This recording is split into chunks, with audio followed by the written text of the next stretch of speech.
ఇప్పుడు ఇక్కడ ఏం చెప్తున్నంటే పనివాడు జీతానికి పాత్రుడు అన్నమాట. అంతే కదండి. ఇప్పుడు ఒక ఉద్యోగంలో మనం వెళ్ళినప్పుడు ఉద్యోగం చేయకుంటే వెళ్ళి మంచిగా చక్కగా పడుకొని మంచిగా మధ్యాహ్నం తినేసి టిఫిన్ బాక్స్ తీసుకుపోయింది, సాయంత్రం లేచి మంచిగా జీతం ఇచ్చడానికి వెళ్ళి జీతం ఇవ్వమంటే ఇస్తాడా?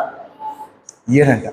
ఇప్పుడు దేవుడు ఇదే చెప్తున్నాడు అనమాట. ఈ రాజ్య సువార్తలో పని భారం మన మీద ఉందంట. ఈ పని భారమే ఏంటిదంటే నశించిపోతున్న ఆత్మలను రక్షించగలిగిన పని మనకిచ్చాడంట దేవుడు.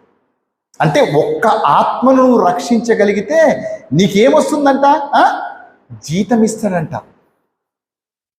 మరి ఏంటి స్టీవెన్, మరి జీతం మనకు కనబడతలే కదా, ఎట్లొస్తుంది జీతం? అది అంతే కదా. ఇప్పుడు మనం శరీరపరంగా పని చేస్తే మనకి జీతం ఇస్తాడు. ఒక 500, 1000 రూపాయలు, 2000 రూపాయలు పని అయిపోగానే సాయంత్రం డబ్బులు ఇస్తాడు. మన కంటికి కనబడుతుంది కాబట్టి తీసుకొని పోయి వస్తువులు కొనుక్కుంటూ, అన్ని కొనుక్కుంటూ, తినేది కొనుక్కుంటూ వచ్చేస్తాం. కానీ మరి ఇప్పుడు ఈ పనిలో మనకి జీతం కనబడట్లేదు కదా స్టీవెన్ అనుకుంటాం. ఈ పనిలో జీతం ఏంటి తెలుసా అండి? మనం మరణించిన తర్వాత నిత్యము ఆనందించే, సంతోషించే, భక్తులతో జీవించే ఆ ఒక్క సంతోషాన్ని మనకిస్తా అంటున్నాడు దేవుడు. కానీ